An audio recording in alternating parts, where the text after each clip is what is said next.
Hi everybody, it's Keren here from tuppencecolored.co.uk and thank you very much for joining me today.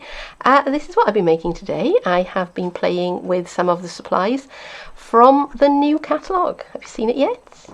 Isn't it fantastic? This is what I've made. I've made this rather cute little gift box, and it has a magnetic closure. And stay with me and I will show you what I did. These are the things that I'm using to make my project today. I have a piece of Tranquil Tide card which I have cut to 7 7/8 of an inch by 6 inches, and I've got a strip of the Fresh Florals DSP, and this is the Tranquil Tide colourway, and I've just cut a strip off the whole piece, and it's about 3 inches wide.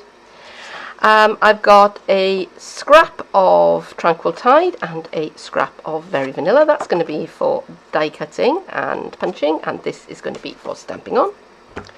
I have my lots of labels, framelits, dies, the Label Me Pretty stamps and Tranquil Tide ink. I've got some punches. I've got 1 3/8 of an inch circle, a 1 1/2 inch circle, and the new Pretty Label punch. And as a finishing touch, I'm going to be using the clear faceted gem. So I'm going to make the base of the box, and I've got my Tranquil Tide piece lined up with the long edge at the top, and I'm going to score it at 1/2 inch and at 2 1/2 inches. And then I'm going to turn it round and I'm going to score it at 1/2 inch and again at 2 1/2 inches. And then I'm going to turn it so that it's short side at the top, and I'm going to score at 2 inches. And I'm going to rotate it and score again at 2 inches.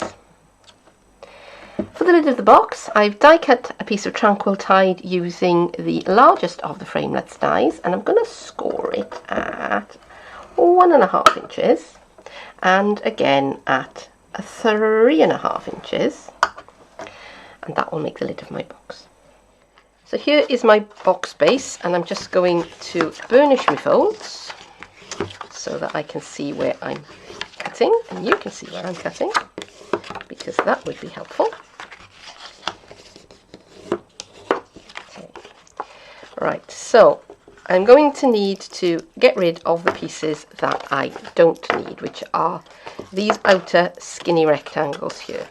And while I'm doing it, I'm just going to cut a little bit into this piece here, because that is going to be my supporting flap when I finish. And I'm also going to cut down into here,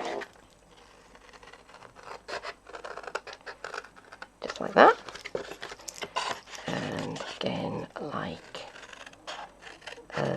that, and I'm going to cut off, so this is about 1 inch. Okay, so about halfway into this square piece here.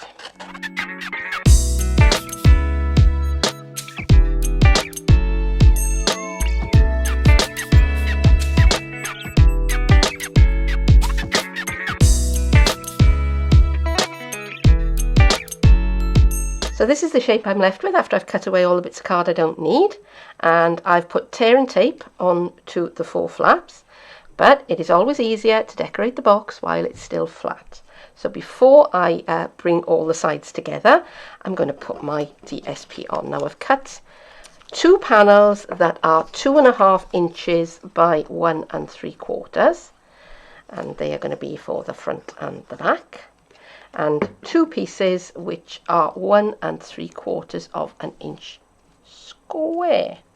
So I'm just going to center that up onto the panel there, and this one here, and I'm using liquid adhesive, but you use whatever you want to. There are no rules. So just And my side panels, 1 3/4 of an inch square. And again, let's pop them into place.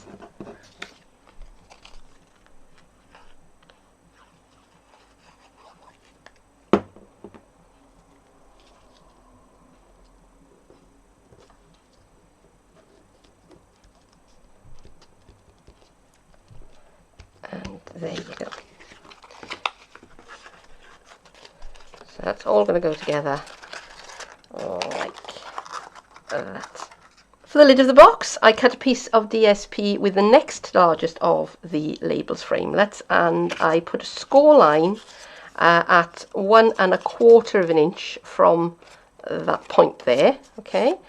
Now I haven't scored at the other end because I'm just going to see where that comes to, because there's going to be a little bit of eyeballing with this, and I want to make sure that it goes down in the right place. Okay, so I have kind of folded it over so I can see roughly where it's all going to land, and I'm not worrying about this flap here, okay, because that's not going to be a problem. Okay, so I'm just lining everything up to where I want it, and I'm creasing that fold into place. I don't want it to crack or buckle. And I'm going to get my bone folder in to make sure I've got a nice sharp crease. I've cut away that extra bit of DSP, and now I'm going to apply some glue all over this piece here, and again, it could be fast fuse, it could be tear and safe, and I'm going to decide which is going to be the back of the box, which is going to be the front, and I think I like this piece better for the front, and I'm just going to line this up onto the back of the box like so. Make sure it's centered. While the adhesive's setting, I'm going to do some stamping. I've got my stamps mounted up on my clear blocks, and I've got my Tranquil Tide ink here. And I just realised that at the start of the video I told you to use scraps of Very Vanilla, but actually you want Whisper White because the background of this paper is Whisper White and not Very Vanilla. But okay, you can use, of course you can use Very Vanilla if you want to. There are no laws, nothing bad will happen to you. But for consistency, I'm going to go with the Whisper White. Okay, so I've stamped up the frame there, and now I'm going to stamp the sentiment, which says "You're the best," and just give that ink a little bit of time to transfer. Now these are clear mount stamps, which means that they're not photopolymer, and they I'm just going to give that a quick wipe. I'll give it a proper clean later, so they don't need the silicone mat underneath, but I generally put mine underneath anyway because it keeps everything nice and neat and tidy for me. So now I've got my pretty label punch, which is brand new in the new catalogue, and doesn't it do what it says on the tin? Isn't it pretty? And let's kind of centre my stamped image in the jaws of my punch, and there you go. And just close that up, put that out of the way, and I've got the 1 3/8 of an inch circle here to stamp out, to punch out, stamp out, punch out. You're the best.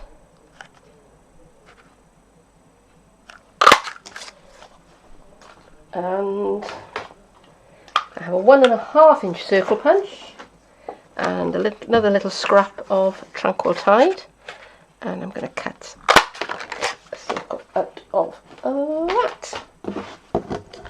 And now I'm just going to layer all of these bits together.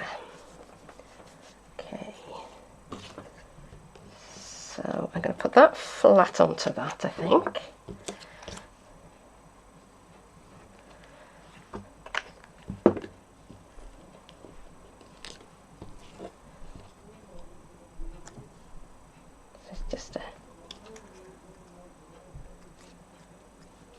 just got a little edge all the way around it.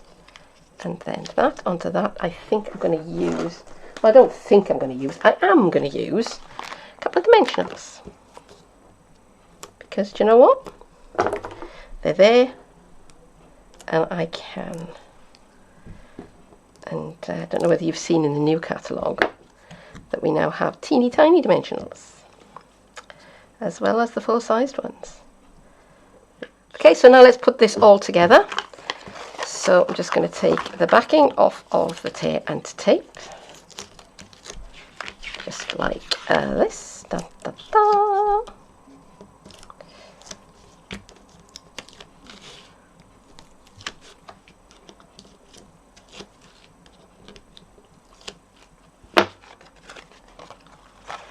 Bring up my edge pieces and carefully, very carefully, bring my corners in to fit. Come on. It's being naughty today. There you go. I want a nice flush edge.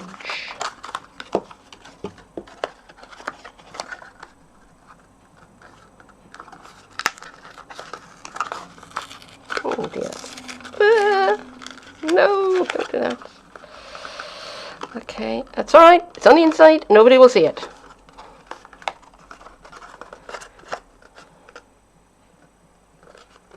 Okay.